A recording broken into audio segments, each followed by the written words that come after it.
Hi everyone, नमस्कार जय Jagannath welcome back to my YouTube channel. कालीठू पूरा वर्षा लगी रही। आपण आड़े वर्षा हो देखो तो केते जोरे वर्षा हो शीत को साढ़े वर्षा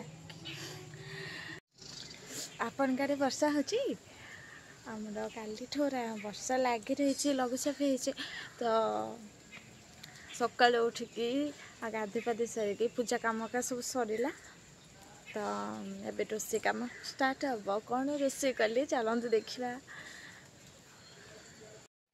এইটা হচ্ছে ডিঙ্কিরি ছতু এটা শীত দিনে হুয়ে তো ডিঙ্কিরি ছতু বেসর সেটা বনাইবি। তো প্রথমে কম করছে না তাকে ভাল সে পুরা সরু সরু করিকি কাটি দেଉଛି কাହିଁକି ନା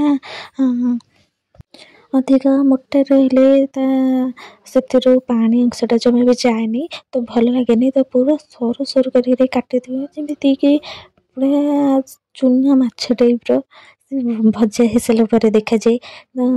ତ ସରୁ ସରୁ କରିକି ପ୍ରଥମେ କାଟି ଦେଉଛି। ତ ତାପରେ ସକାଳ ଖାଇବା ପାଇଁ କ୍ଷୀର ଗଇଁଠା ଆଉ କାକରା ଏଇଟା ବନେଇ ଦେଇଛି ଖାଇବା ପାଇଁ। ତ ଖାଇସାରିକି ତାପରେ ଭାତ ବସେଇଛି। ତ ଭାତ ହେଇଗଲାଣି ତାପରେ ଭାତଟା ଗାଳି ଦେଇକି ତାପରେ ଛତୁ ବେସର ଆଉ ଗୋଟେ ଶାଗ ମୁଗ ବନେଇବି। ତ ଚାଲ ତ ପ୍ରଥମେ କଢ଼େଇ ବସେଇ ଦେଇ ସେଥିରେ କିଛି ତେଲ ପକାଇ ଦେଉଛି। ତାପରେ ଛତୁଟା ପକାଇକି ଭଲ ଭାବେ ତାକୁ ଭାଜି ଦେଉଛି। ହଳଦୀ ଆଉ ଟିକେ ଲୁଣ ପକାଇ ଦେଇଛି। ତାପରେ ଭଲକି ଭାଜି ହେଇଗଲା ପରେ ଛତୁଟା କାଢ଼ି ଦେଇକି ତାପରେ ପୁଣି କିଛି ତେଲ ଦେଇ ସେଥିରେ ସୋରିଷ ରସୁଣ ତାପରେ ଟମାଟୋ ପିଆଜ ଏସବୁ ମିଶେଇକି ଗ୍ରାଇଣ୍ଡ କରିଦେଇଛି। ତ ସେ ପେଷ୍ଟଟା ଦେଇକି ସେଥିରେ କିଛି ଲଙ୍କାଗୁଣ୍ଡ ହଳଦୀ ଗୁଣ୍ଡ ଆଉ କିଛି କଞ୍ଚା ଲଙ୍କା ଏସବୁ ପକାଇକି ଭଲ ଭାବେ କଷି ଦେଉଛି। କଷି ସାରିଲା ପରେ ସେଥିରେ କିଛି ଆଳୁ ଆଉ ତାପରେ ଛତୁଟା ପକାଇକି ଭଲ ଭାବେ କଷୁଛି। ଯେହେତୁ ସୋରିଷ ମସଲାଟା ପଡ଼ିଛି ତ ମଝିରେ ମଝିରେ ଟିକେ ପାଣି ଦେଇକି କଷିବ ନହେଲେ ପିତା ଲାଗିବ। ତ ଭଲ ଭାବେ କଷି ହେଇଗଲା ପରେ ଭଲ ସ୍ମେଲ୍ଟା ଆସିବ। ତ ତାପରେ ସେଥିରେ କିଛି ଲୁଣ ସ୍ୱାଦ ଅନୁସାରେ ପକାଇ ଦେଉଛି। ତ ପକାଇ ସାରିକି ଭଲ ଭାବେ କଷି ହେଇଗଲା ପରେ ପାଣି ଦେଇଛି। ତ ଫୁଟିଗଲା ପରେ ତାପରେ ତେଲ ପକାଇକି କିଛି ଫୁଟଣ ପକାଇକି ତାପରେ ସେ ଛତୁ ଯେଉଁ ବେସରଟାକୁ ସେଥିରେ ପକାଇ ଛୁଙ୍କ ମାରିଦେବେ ବହୁତ ବଢ଼ିଆ ଟେଷ୍ଟ ଆସିବ। ତ ହେଇଗଲା ଛତୁ ବେସର। ତାପରେ ଶାଗ ମୁଗ ବନେଇବା କୋଶଳା ଶାଗ ପ୍ରଥମେ ତାକୁ ଭଲ ଭାବେ ଟିକେ ଭାଜିଦେବେ। ଭାଜି ସାରିଲା ପରେ ସେଥିରେ ତେଲ ପକାଇକି ଫୁଟଣ ପକାଇ ଦେଉଛି। ଏଠି ଫୁଟି ସାରିଲା ପରେ କଟା ଅଦା ଆଉ ରସୁଣ ଆଉ କଞ୍ଚା ଲଙ୍କା ଧନିଆ ପତ୍ର ଏସବୁ ଛୁଙ୍କ ମାରି ଦେଉଛି। ଛୁଙ୍କ ମାରି ସାରିକି ଆଗରୁ ମୁଗ ଡାଲି ହଉ କି ମସୁର ଡାଲି ହଉ ଯେଉଁ ଡାଲି ହଉ ଏବେ ମୁଗ ଡାଲି ଆଉ କଖାରୁ ଛୁଇଁ ଆଳୁ ଏସବୁ ପ୍ରଥମେ ତାକୁ ସିଝେଇ ଦେଇଛି। ସିଝେଇ ସାରିକି ସେଇ ସିଝାଟାକୁ ସେଥିରେ ପକାଇକି ଛୁଙ୍କ ମାରି ଦେଉଛି। ତାପରେ ସ୍ୱାଦ ଅନୁସାରେ ଲୁଣ ଅଧିକା ପାଣି ଦେବେନି ଶୁଖିଲା ଶୁଖିଲା ଟିକେ ରହିବ। ତାପରେ ଶାଗ ପକାଇ ଦେଉଛି। ତ ଶାଗ ପକାଇ ସାରିଲା ପରେ ସେଥିରେ କିଛି କଟା ଧନିଆ ପତ୍ର ପକାଇ ଦେଇକି ହେଇଗଲା ଶାଗ ମୁଗ।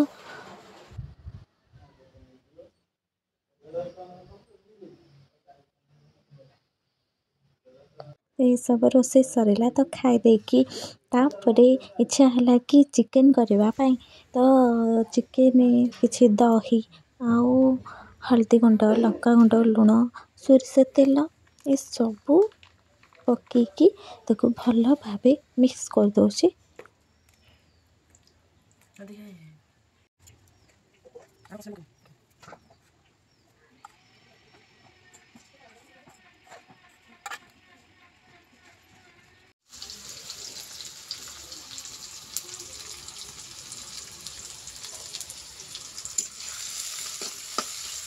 ତାପରେ ତେଲ ପକାଇକି ପିଆଜ ପକାଇ ଦେଇକି ପିଆଜ ଟିକେ ଜରି ସାରିଲା ପରେ ସେଥିରେ କିଛି ଟମାଟୋ ପକାଇକି ତାପରେ ଭଲକି ଜରି ସାରିଲା ପରେ ତାପରେ ଯେଉଁ ମସଲାଟା ପକାଉଛେ ସେ ମସଲାରେ ଅଦା ରସୁଣ ଡାଲଚିନି ଲବଙ୍ଗ ମରିଚ ଆଉ ଜାଇତ୍ରୀ ଗୁଜୁରାତି ଏସବୁ ପକେଇକି ଛେଚାଟା ବନେଇଛି। କାହିଁକିନା ଛେଚା ମସଲାଟା ବହୁତ ବଢ଼ିଆ ଟେଷ୍ଟ ଆସେ। ତ ସେ ମସଲାଟା ପକେଇକି ଭଲ ଭାବେ କଷିଦେବା।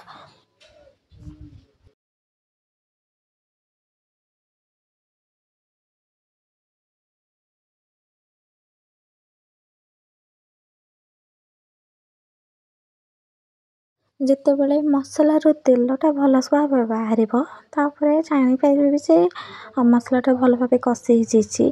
ତ ତାପରେ ଭଲସେ କଷି ହେଇଗଲା ପରେ ସେଥିରେ କିଛି ହଳଦୀ ଗୁଣ୍ଡ ପକାଇ ଦେଉଛି। ତ ପକାଇ ସାରିକି ଭଲ ଭାବେ କଷୁଛି। ତ କଷି ସାରିଲା ପରେ ସେଥିରେ ଭଜା ଜିରା ଗୁଣ୍ଡ ଭଜା ଧନିଆ ଗୁଣ୍ଡ ଭଜା ଡାଲଚିନି ଗୁଣ୍ଡ ସବୁ ଅଲଗା ଅଲଗା। ତ ସେଇ ମସଲାଟାକୁ ସେଥିରେ ଆଡ଼୍ କରିଦେଉଛି।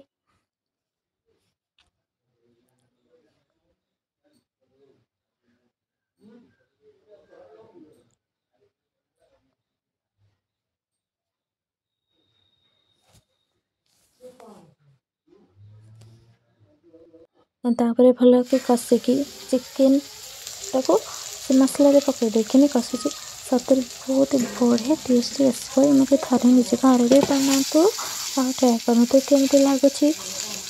ତ ଚିକେନଟା ପକାଇ ସାରିକି ପୁଣି ଭଲ ଭାବେ କଷିବେ ଯେମିତିକି ଚିକେନରେ ମସଲାଟା ପୁରା ମିକ୍ସ ହେଇଯିବ ଆଉ ଚିକେନର ଟେଷ୍ଟ ଦୁଇଗୁଣା ବଢ଼ିଯିବ।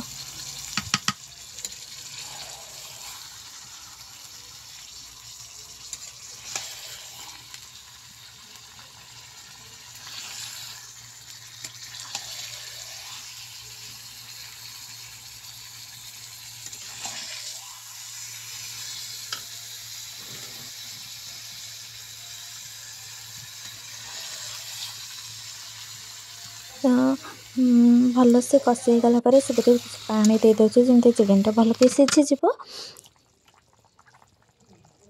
ତାପରେ ଚିକେନଟା ଭଲକି ପୁରା ସିଝି ସାରିଲା ପରେ ଅଧିକ ପାଣି ରହିଲେ ଟେଷ୍ଟ ଏତେ ଭଲ ଲାଗେନି।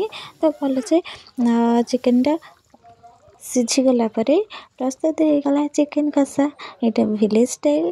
ତ ଯଦି ଭଲ ଲାଗୁଥାଏ ତାହେଲେ ଲାଇକ୍ ସେୟାର ସବସ୍କ୍ରାଇବ୍ କରିଦେବେ। ରହୁଛି ନମସ୍କାର। ଜୟ ଜଗନ୍ନାଥ।